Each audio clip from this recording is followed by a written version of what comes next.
வார்த்தை மாம்சமாவது எப்படி, அதான் பேச போறேன். நிறைய பேருக்கு வார்த்தையாவே இருக்கு, ப்ராமிஸாவே இருக்கு, வாங்கின வாக்குத்தத்தமாவே இருக்கு. How the word it becomes flesh. வார்த்தையா இருக்க கூடாது, மாம்சமாகும். இந்த வருஷம் ஆகுது.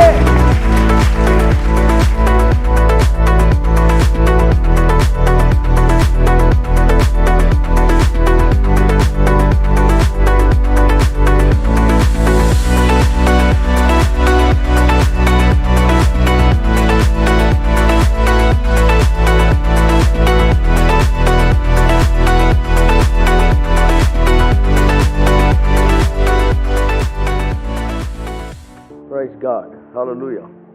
எல்லாரும் உற்சாகமாய் சத்தத்தை உயர்த்தி அல்லேலூயா சொல்லுவோம். அல்லேலூயா, அல்லேலூயா, அல்லேலூயா. தேவனுடைய சபையில் இணைக்கப்பட்டிருப்பது என்பது மிகப்பெரிய ஆசீர்வாதம். பாருங்க, உங்களுடைய லைஃப் பார்ட்னர் தப்பா அமைஞ்சிருச்சுன்னா உங்க எர்த்லி லைஃப் அவுட்டு. உங்க ஸ்பிரிச்சுவல் பார்ட்னர் லீடர் தப்பா அமைஞ்சிட்டா உங்க எட்டர்னல் லைஃபே அவுட்டு. ஸோ 2 பார்ட்னர் ரொம்ப முக்கியம். Right leader, right wife. ஆமாம், பிசாசு அதனால தான் ஆதாமை விட்டு ஏவாளை ஏன் பிடிச்சான்னா, அவன் தலையை பிடிக்கணும்னா கழுத்தை பிடிக்கணும். My beloved brother and sister, நான் விசுவாசிக்கிறேன், நாம் எல்லோருக்கும் தேவன் நல்ல லைஃப் பார்ட்னரையும் கொடுத்துருக்கிறாரு, நல்ல ஸ்பிரிச்சுவல் பார்ட்னரையும் கொடுத்துருக்கிறாரு. We are enjoying eternal life in this earthly life. Hallelujah, hallelujah, praise God, hallelujah. யூதர்கள் தேவாலயத்தை வானமும் பூமியும் சந்திக்கிற இடம் அப்படின்றாங்க. Heaven and earth meets each other அப்படின்றாங்க. 1000 பிரச்சனையோட வரீங்க பாருங்க, தேவன் இறங்கி உங்கள்கிட்ட பேசுறாரு. நீங்க என்ன செய்றீங்க? சந்திக்கிறீங்க கடவுளை. ஆமென் சொல்லுங்க. ஸோ அதாவது சபை என்பது ஒரு பெரிய ஒரு கிறிஸ்தவ வாழ்க்கையில் ஒரு முக்கியமான ஒரு அங்கம். அதை நீங்கள் மறந்துடவே கூடாது. அங்கே தான் தேவன் மனுஷனை என்ன செய்கிறாரு? ஆமாம், பல விஷயங்கள் அங்கே நடக்குது. ஸோ அதனால் நீங்கள் first benefit of being in church are attached with church is experiencing God. Amen, amen. ஒன்றும் பயப்படாதீங்க. கடந்த வருஷத்தில் நான் வரும்போது ஆண்டவரே நான் யாருக்கு பேசுறது, கடந்த வருஷத்தில் இருந்து இந்த வருஷத்துக்குள் நுழைஞ்சவங்களில் 2 விதமான ஜனங்கள் இருக்கிறார்கள். ஒன்று இழந்து போனவர்கள், இழக்க கொடுத்தவர்கள், கண்ணீரில் நடந்து வந்தவர்கள், காயப்பட்டவர்கள், தோற்று போனவர்கள், அவமானப்பட்டவர்கள் இந்த வருஷத்துக்குள்ள வந்திருக்கிறாங்க. இன்னொரு கூட்டம் இருக்கு, அது வார்த்தையை கேட்டு வார்த்தையை விசுவாசிச்சு வார்த்தையில விசுவாசத்துல மூவ் பண்ணி போன வருஷத்தையே நீரூற்றாய் மாற்றிக்கொண்ட ஒரு ஜனம்.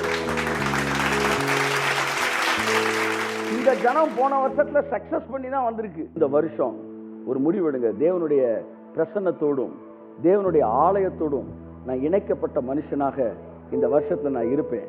நானும் கர்த்தருடைய ஆலயத்தில் பசுமையான ஒளிவ மரத்தை போல நான் இருப்பேன். எல்லாம் சொல்லுங்க, ஆலயம், அடுத்து பசுமை. 2 வார்த்தை இணைஞ்சு வருது பாருங்க. எங்க இருக்கு அந்த வசனம்? சங்கீதம் 7, 8 சேர்த்து வாசிங்க. தேவனை தன் பலனாக எண்ணாமல். எல்லாரும் என்ன பாருங்களேன், சர்ச்சில் அட்டன் பண்றதுல எவ்வளவு பெரிய சைக்கலாஜிக்கல் விஷயங்கள்லாம் உள்ள தெரியுதுன்னு பாருங்க. தேவனை தன் பலனாக எண்ணாமல் தன் செல்வ பெருக்கத்தை நம்பி, தன்னுடைய செல்வ பெருக்கத்தையும் தன்னுடைய அறிவையும் நம்பி தன் தீவினையில் பலத்து கொண்ட மனுஷன் இவன்தான் என்பார்கள். யார் அவனா? அதுக்கு முன்னாடி இருக்குது பாருங்க. அவன் தேவனே நம்பலையாம், தன் பலனை தான் அவன் நம்பினானா. அடுத்த வசனம் என்ன சொல்லுது? நானும் என்ன சொல்லியிருக்கணும்? அவன் தேவனுடைய பலத்தை நம்புகிறேன் அப்படித்தானே சொல்லியிருக்கணும். அவன் என்ன சொல்றான்? நானும் தேவனுடைய ஆலயத்தில் இணைக்கப்பட்டிருப்பேன் அப்படின்றாரு. அப்ப என்ன சார் அர்த்தம்? யாரெல்லாம் ஆலயத்துக்கு வர்றது கூட நேரம் இல்லாம இருக்கிறாங்களோ அவன்லாம் தன்னுடைய சுய பலத்தை நம்புறவன். ஆனா யாரெல்லாம் கர்த்தரை நம்புறானோ அவன் எல்லாத்தையும் போட்டு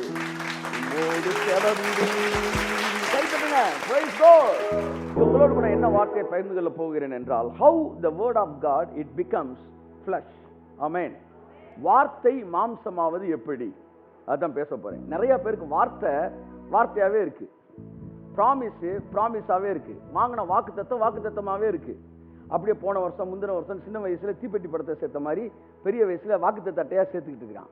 அட்டையெல்லாம் என்னடான்னு பார்த்தா தீப்பெட்டி அட்டை சேர்த்த பழக்கத்துல இருக்கு. ஏதாச்சும் நடந்திருக்கா அப்படின்னா பைபிளே இன்னும் புது பைபிள் ஆகல, வாழ்க்கை எங்க அப்படின்னு இருக்கு. ஏன்னா the word it remains as a word. ஆவியானவர் சொல்றார், இன்னைக்கு போய் இந்த ஜனங்களுக்கு சொல்லு, how the word it becomes flesh. வார்த்தையா இருக்க கூடாது, மாம்சமாகணும். இந்த வருஷம் ஆகுது, கை தட்டுங்க. ஆமென். ஹalleluya. சோ இந்த வருஷத்தின் துவக்கத்துல வார்த்தை மாம்சமாவது எப்படி, அதாவது how the promises of God it becomes manifestation, it comes to manifestation or it becomes the visible blessing. சொல்லுங்க how the invisible word it becomes visible. ஆமா, இந்த வருஷம் நீங்க கையில வாங்கின வாக்குத்தத்தம் உங்க கண்ணுல பார்க்கறதா மாறும். ஆமா, யாரெல்லாம் வார்த்தையை கேட்கிறானோ அவன் வாயை பார்த்துட்டான். சொல்லுங்க, வார்த்தையை கேட்டவன் வாயை பார்த்துட்டான். அது மேனிஃபெஸ்டேஷனை பார்த்தவன் கையை பார்த்துட்டான். ஆமாம், என் வாய் சொன்னதை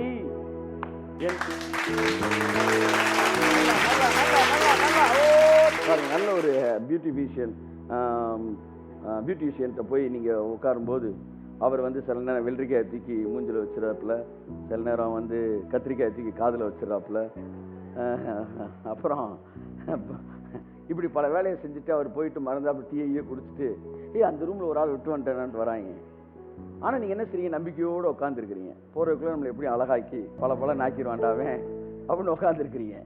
அந்த டைமிங்கை பற்றி நீங்கள் சார் டைம் ஆகி போய் சார் வந்து இது கரெக்டாக இருக்கா சார், ஹீட்டுக்கு இதெல்லாம் சொல்கிறீங்களா, சொல்ல மாட்டேன்றீங்க. காசை கொடுத்துட்டோம், அவன் பார்த்துக்கலாம். பியூட்டிஷியன்ட்ட காசை கொடுத்துட்டா அமைதியாக உட்காந்துடணும், போகிறதுக்குள்ள எல்லாம் சரி பண்ணிடுவார். அது மாதிரி அவர் பிரசன்ஸுக்கு வந்துட்டோம்ல, அவர் பார்த்துக்குவார். நீங்க பாட்டுக்க 1 hour 2 hours உட்காந்துட்டு போயிருங்க. அதுக்குள்ள உங்களுக்குள்ள என்ன செய்யணும்னு அவர் நினைச்சிருக்கிறாரோ அதை அவர் செஞ்சிருவாரு. அவ்வளவுதான். ஆமா, ஆமே. ஏன்னா சொல்லுங்க, உம்மோடு செலவிடும் ஒவ்வொரு நிமிடமும் அதையா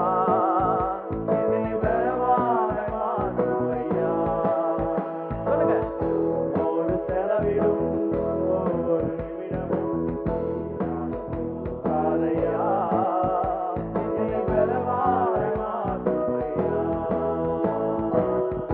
பல நேரங்களில் திடீர்னு தேவன் சொல்லுவார், இனிமேல் டெய்லி இந்த டைம் 1 hour நீ என் கூட உட்காந்துட்டு போகணும். என்கிட்ட நீ வரியில ஜெபம் நல்லா இருக்கணும்ன்றக்கு வரியா, வாழ்க்கை நல்லா இருக்கணும் வரியா?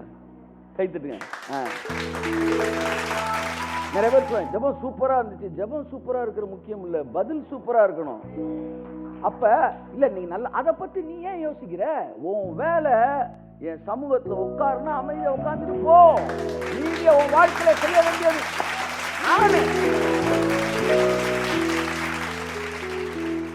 what we need is not excitement, what we need is faith on God. ஆமென். 1 மணி நேரம் ஒண்ணுமே இல்லை, காக்கா கூட ஓடல, பரவாயில்ல, அவர் சொன்ன உட்கார்ந்துட்டோம்ல, அவ்வளவுதான். எகிப்தியர்கள் வந்து இஸ்ரவேல் ஜனங்களுக்கு வார்த்தையை நம்பி போனாங்க. எகிப்தியர்கள் அவ்விதமாய் செய்ய துணிந்து அழிந்து போனார்கள். எப்பவுமே ஒரு மெத்தடை ஃபாலோ பண்றவன் தோத்துருவான், ஆனா வார்த்தையை ஃபாலோ பண்றவன் ஜெயிச்சுருவான். ஆமென். பிரேயர் ரொம்ப எக்ஸைட்டடா இருக்குன்றதெல்லாம் முக்கியம் கிடையாது, பிலீஃப் தான் முக்கியம். நான் உட்கார்ந்துருக்கிறேன், sometimes I may feel God, sometimes I may not feel, but ஒன்று எனக்கு தெரியும், அவர் சமூகத்தில் செலவிடுகிற ஒரு நிமிடமும் வீணான நேரம் கிடையாது. இந்த வருஷத்தை நீங்க பெற்றுக்கொள்ள வேண்டிய மிகப்பெரிய வெளிப்பாடுகளிலே ஒன்று, முதலாவது வெளிப்பாடு என்னவா தெரியுமா இருக்கணும்? இந்த வருஷம் ஃபுல்லா நீ கிராஸ் பண்ணி போறீங்க, ஒன்ன தெரிஞ்சுக்காங்க, அவர் சமூகத்துக்கு நீங்க எத்தனை செகண்ட் செலவழிக்கிறீங்களோ 1 செகண்ட் கூட வேஸ்ட் ஆகாது. அப்படி இந்த ரெவலேஷன் நீங்க புரிஞ்சுக்கிட்டீங்கன்னா இந்த வருஷத்துல பெரும்பான்மையான நேரம் அவர் சமூகத்தில் செலவிடுறது, அவருடைய ஒவ்வொரு நிமிஷம் உங்களுக்கு என்ஜாய்மெண்டா மாறிடும். ஆமென். தேவனுடைய அன்புன்றது ஒரு பெரிய ஒரு மகத்தான அன்புங்க. அது வந்து வார்த்தையிலெல்லாம் விவரிக்க முடியாத ஒரு அன்பு. அது ஒரு தகப்பனுடைய அன்பு. அதை வந்து நீங்க புரிஞ்சுக்கும் போது அந்த வொர்ஷிப் வந்து தானா வருது. ஸோ தேவனுடைய அன்பை, தேவன் வந்து ஒரு தகப்பன் என்பதை நீங்கள் மறந்துடவே கூடாது. அதை திரும்ப திரும்ப ஆவியானவர் நம்ம ஞாபகப்படுத்த வேண்டியதாக இருக்கிறது. எனக்கு தெரிந்த ஒரு மனிதன், அவரோட பையன் வந்து ஒரு 25 இயர்ஸ் ஓல்டு இருக்கும். ஆனால் அவன் he became mentally disordered. ஒரு மாதிரி மென்டல் ஆகிட்டான். திடீர்னு ஊரை விட்டு கிளம்பி போயிடுவான், போயிட்டு சொந்தக்காரங்க வீட்டுக்கு போவான். ஆனால் பார்த்தோன்னா டக்குன்னு நீங்கள் மென்டல் சொல்ல முடியாது, டிஸார்டர்னு சொல்ல முடியாது. ஏன்னா பேண்ட் ஷர்ட் போட்டிருப்பான், டை கட்டியிருப்பான். திடீர்னு வந்து அதை ஒரு 500 கொடுங்க அப்பா கேட்டுவிட்டு ஏதோ ஒன்று சொல்லி, அந்த காலத்தில் 80s வந்து இந்த மாதிரி போவான். திடீர்னு காஸ்ட்லி அப்போவே ஷூ 1000 rupeesக்குலாம் 80s வந்து போடுவான். எல்லாம் தேடி வருவான், வந்துட்டு ஊரை விட்டு வந்துடுவான். அவங்க அப்பா அவன் தேடி வருவார். எல்லாம் தேடி பார்த்தா எங்கே இருக்கானே தெரியாது. திடீர்னு பார்த்தா அவர் தேடிட்டே போகும்போது ஒருத்தர் நடந்த சம்பவம், கூட்டமாக கூடி ஒருத்தனை அடிச்சுக்கிட்டு இருந்திருக்காங்க. என்னன்னு போய் பார்த்தா அவரோட பையனை. அவன் என்ன செஞ்சுருக்கான், ஒரு காருக்குள்ளே பார்த்து காரில் இருக்க ஏதோ ஒன்று இருக்கணும், கண்ணாடியை உடச்சி அதை எடுக்குன்னு ட்ரை பண்ணியிருக்கான். பிடிச்சி அடிச்சுக்கிட்டு இருக்காங்க. செஞ்சது தப்பு தான். ஆனால் ஒரு அப்பாவுடைய தகப்பனுடைய மனசு, என் பையன் தப்பு பண்ணிட்டான் அவனை அடிங்கன்னு சொல்லுமா, அந்த தகப்பனோட மனசு உடஞ்சிரும். உடனே உள்ளே புகுந்து அவரை தடுத்துட்டு, அது என்ன பண்ணுறாங்க, என்ன அப்படி பண்ண அவன் சொல்கிறதெல்லாம் நியாயம்தான் பேசுகிறாங்க. ஆனால் அன்பு திரளான பாவங்களை மூடும். ஒரு தகப்பன் தப்பு பண்ணிட்டான் தண்டின்லாம் சொல்ல வராது. உடனே ஒரு போய் அவனை ப்ரொடெக்ட் பண்ணி அதுக்கு அது தேவையான நான் பே பண்ணிடுறேன் சார் அந்த செலவுன்னு சொல்லிட்டு தான் பிள்ளை அதுக்கப்புறம் கூப்பிட்டு வந்திருக்கிறாரு. ஒரு டிஸார்டர், மென்டலி டிஸார்டர். ஆனால் அவங்க அப்பாவால் அவனை விட்டு கொடுக்க முடியாது, தப்பு பண்ணாலும். அப்படிதான் சார் நீங்கள் அவருக்கு உங்களை எப்படி ஆயிரம் தான் நீங்கள் தப்பு பண்ணுற ஆளாக இருந்தாலும் அவர் எப்படி இன்னொரு ஆள் உங்களை தொடர்றதுக்கு விட்டு கொடுப்பார். அவர் மனசு இரவும் பகலும் கூட இருந்து நடத்துகின்றீ, கலங்கும் நேரமெல்லாம் கரம் நீட்டி உன் கண்ணீர் துடைத்தீர், உம்மை நினைக்கும் போரெல்லாம் சொல்லுங்க நெஞ்சம் மகிழுதையா, நன்றி பெறுதையா.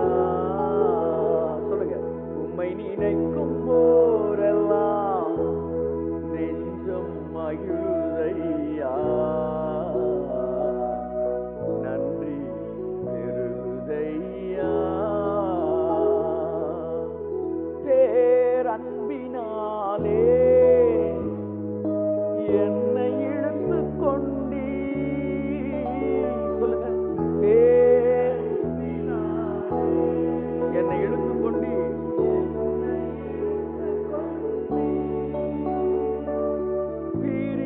பிரிந்திடாமலே அணைத்துக் கொண்டீ, உன் பிள்ளையாய் தெரிந்து கொண்டீ, பிரிந்திடாமலே அணைத்துக் கொண்டீ, பிள்ளையாய் தெரிந்து கொண்டீ. அந்த இளையகுமாரன் அவங்க அப்பா வந்தபோது அவனை கட்டி பிடிச்சு அவன் கழுத்தை கட்டி பிடிச்சிட்டாரான். இப்பதான் எனக்கு அதுக்கு இன்னொரு மீனிங் தெரியுது. திரும்ப நீ என்னை விட்டு போயிடவே கூடாதுடா. பாருங்க, சிலருக்கு அவரை பார்த்தா உள்ளம்லாம் உருகுது. தாங்க உங்க அப்பாவை பத்தி உங்களுக்கு என்ன சொல்லி கொடுத்தாங்கன்னு எனக்கு தெரியல. ஆனா சரியான முறையில் அவரை பார்த்தீங்கன்னா மனசு கருகாது, பயத்துல இருகாது. அவரை பார்த்தா ஒரு மனுஷன் தப்பா பாட்டு எழுதலாம். உம்மை நினைக்கும் போதெல்லாம், உம்மை நினைக்கும் போதெல்லாம் நெஞ்சம் மகிழுதையா, நன்றி பெறுதையா. இந்த மனுஷன் பாட்டை தப்பா எழுதிட்டாருன்னு வச்சோம். இவருக்கு முன்னாடி 20 வருஷத்துக்கு இன்னொருத்தர் எழுதிட்டாரு, உள்ளமெல்லாம் உருகுதையோ உத்தமனை நினைக்கையிலே. அப்படி உருகுச்சுன்னா நீங்க பிதாவை பத்தி சரியா பார்த்துட்டீங்கன்னா நீங்க கேட்கிற எல்லா கேள்விக்கும் பதில் கிடைச்சிடும். ஆனா ஒரு கேள்வியை மட்டும் நீங்க சாகுற வரைக்கும் கேட்டாலும் அதுக்கு பதிலே கிடைக்காது. அது என்னன்னா, நீங்க ஏன் என்ன நேசிச்சீங்க அப்படின்னு கேட்டீங்கன்னா அதுக்கு பதிலே கிடைக்காது. ஏன்னா அதுக்கு பதிலே இல்லை. Love, it comes to the sinner's world. Love came to the sinners world. Grace takes you to the saints world. கை தட்டி வருது. ஆமென். அன்பு பாவியோட உலகத்துக்கே வர்றதுக்கு துணிஞ்சிருச்சு. ஆனா கிருபை உங்களை பரிசுத்தவான்கள் உலகத்துக்கு தூக்கிட்டு போகுது. ஆமா. So love it comes down பாருங்க. Grace it takes you up. It lifts you up. கிருபை உன்னை தூக்குது, அன்பு உனக்கு இறங்குது. You can hear word but you cannot see word. So word is invisible. வார்த்தை வந்து கண்ணுக்கு தெரியாது, ஆனா அது மாம்சம் ஆகும்போது கை தட்டுங்க, கண்ணுக்கு தெரியுது. பழைய ஏற்பாடு முழுவதும் இயேசு இருந்தார், வார்த்தையா இருந்தார். புதிய ஏற்பாடுல மாம்சமானார். அப்ப நிறைய பேர் வாழ்க்கையில வார்த்தை வார்த்தையா இருக்கு, சிலருடைய வாழ்க்கையில வார்த்தை மாம்சமாகுது, மேனிஃபெஸ்ட் ஆகுது, ஆசீர்வாதமாகுது. நான் ரொம்ப கீழ் மட்டத்துல மேல் மட்டம் வரைக்கும் சொல்றேன். உங்க வீட்டுல கட்டில் ஆகுது, உங்க வீட்டுல வந்து மேஜை ஆகுது, அங்க தொடங்குது வார்த்தை. உங்களை உன்னதங்கள் அவரோடு உட்கார வைக்கிற அனுபவத்தை கொடுக்குது. அது வரைக்கும் எல்லாமே மேனிஃபெஸ்டேஷன் ஆஃப் காட்ஸ் வேர்ட். அப்ப தேவனுடைய வார்த்தை என்பது என்ன செய்ய வேண்டும்? மேனிஃபெஸ்ட் ஆக வேண்டும். இந்த வருஷம் நீங்க கேட்ட ப்ராமிஸ் மேனிஃபெஸ்ட் ஆகணும். உங்க கண்ணு அதை பார்க்கணும். இப்பதான் என்டர் ஆயிருக்கிறோம், கை தட்டுங்க. என்டர் ஆயிருக்கிறோம். இந்த உலகம் உங்களை மதிக்கக்கூடிய ஒரு இடத்துக்கு வரணும்னா வருவது எப்படி என்றால், நமக்குள்ள இருக்க அந்த வார்த்தை மேனிஃபெஸ்ட் ஆகும்போது, அது மாம்சம் மாய் வார்த்தை மாறும்போது. இப்ப இது எப்படி அப்படின்ற மட்டும்தான் உங்கள்ட்ட நான் பேச போறேன். வாக்குத்தத்தங்கள் எப்படி நிறைவேறுகிறது, காணாய் நிறைவேறுகிறதா அப்படின் போது ஆவியானவர் என்ற ஒரு சில விஷயங்கள் சொன்னாரு. இப்போ வாக்குத்தத்தம் கொடுத்துட்டீங்க நிறைவேறிடும் அப்படின்னா, இப்ப இன்னைக்கு ஒரு விஷயத்தை நான் பேச போறேன், ரொம்ப முக்கியமானது, இதில் நீங்க கனெக்ட் ஆகிருங்க அப்படின்னு பேசிக்கிறோம் என்று ஒரு கேள்வி கேட்டாரு. ஆபிரகாம் பார்த்து கர்த்தர் சொல்றாரு, அடுத்த வருஷம் இந்நேரம் நான் வருவேன், அப்ப உன் மனைவியாகிய சாரால் ஒரு குழந்தையை கையிலே அணைத்திருப்பாள். திஸ் இஸ் மை ப்ராமிஸ் அப்படின்றது. உனக்கு ஒரு குழந்தைய தருவேண்டா அப்படின்னு என்ன செஞ்சுட்டாரு? ப்ராமிஸ் பண்ணிட்டு உன்னை சாரால் என்ன செய்யறா? சிரிக்கிறா. ஆபிரகாம் சிரிச்சான், சாராலும் சிரிச்சா. ஆனா ரெண்டு பேருக்கு என்ன வித்தியாசம்னா, ஆபிரகாம் சிரிச்ச ஒத்துக்கிட்டான், சாரால் ஒத்துக்கல. கையை தட்டான். அது மேனுஃபேக்சரிங் டிஃபெக்ட். ஆமா, நீங்க கண்ணுக்கு கண்ணு பார்த்து சொன்னாலும் இல்லவே இல்லைன்னு பேசுவாங்க. காட்டு ஒளிவ மரத்துல நீ போய் திராட்சை பழத்தை தேடுற, அதுதான் கழுசடுன்னு உனக்கு தெரியுது. அப்ப என்ன சொல்லிட்டு இருக்கிறேன் உங்களுக்கு? சாரால்டன் எங்கேயோ போய் இங்க வந்துட்டோம் நம்ம. சோ நன்றாக நீங்கள் கவனிக்க வேண்டும். வாக்கு தத்தங்களை கொடுத்த பிறகு உங்க லைஃபுக்குள்ள சில டிசையர்ஸ் தருவாரு. என்ன தருவாரு? ஆமா. இப்ப என் கேள்வி, ஈசாக்கு ஆபிரகாம் பெற்றெடுத்தானா கர்த்தர் கொடுத்தாரா? கர்த்தர் கொடுத்தனால ஆபிரகாம் பெற்றெடுத்தான். அப்படித்தான் உங்களுக்கு ப்ராஸ்பெரிட்டி இந்த வருஷம் தர்றேன்னு சொன்னார்னா, அதை ஒரு பெரிய பொட்டணமா போட்டு உங்க கையில கொடுக்கல. உங்களுக்குள்ள பல ஐடியாஸை கொடுப்பாரு, பல ஆசைகளை கொடுப்பாரு, பல புதிய கதைகளை திறப்பாரு, நல்ல உறவுகளை கொடுப்பாரு, நல்ல ஐடியாக்களை கொடுப்பாரு, ஆதிக்கு ஒபீடியன்ஸை ஏற்படுத்துவாரு. அதை நீ செயல்படுத்த ஆரம்பிக்கும் போது தேவனுடைய வாக்குத்தத்தம் உனக்கு முன்னாடி நிறைவேறுவதை கண்கள் பார்க்கும், கரங்கள் பார்க்கும். ப்ராமிஸ் உனக்குள்ள வந்து அது என்ன செய்யுதுன்னா, உனக்குள்ள இருந்து அது உனக்குள்ள பெனிட்ரேட் ஆகி அது உள்ள இருந்து மேனிஃபெஸ்ட் ஆகுது. வார்த்தை மாம்சமாச்சு. இந்த வார்த்தை இங்க இருக்கு, மாம்சம் இங்க இருக்கு. இதுக்கு இடையில யார் இருக்கா? மரியாள் இருக்கா? மரியாள் தேவையா? அப்ப வார்த்தை மாம்சம் ஆகிறதுக்கு இடையில ஒரே ஒரு சத்தம் தேவைப்படுது. என்ன சத்தம்? இதோ ஆண்டவருக்கு அடிமை, உம்முடைய வார்த்தையின் வழியே எனக்கு ஆக கடவது என்கிற சத்தத்தை தேவன் உன் வாழ்க்கையில கேட்க விரும்புகிறார். கை தட்டுங்க, சொல்லுங்க, இதோ ஆண்டவருக்கு அடிமை, ஆண்டவருக்கு அடிமை, இந்த வார்த்தையின் வழியே எனக்கு ஆக கடவது.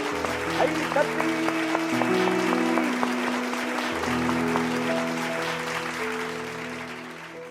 அப்ப இடையில ஒரு ஒபீடியன்ஸ்.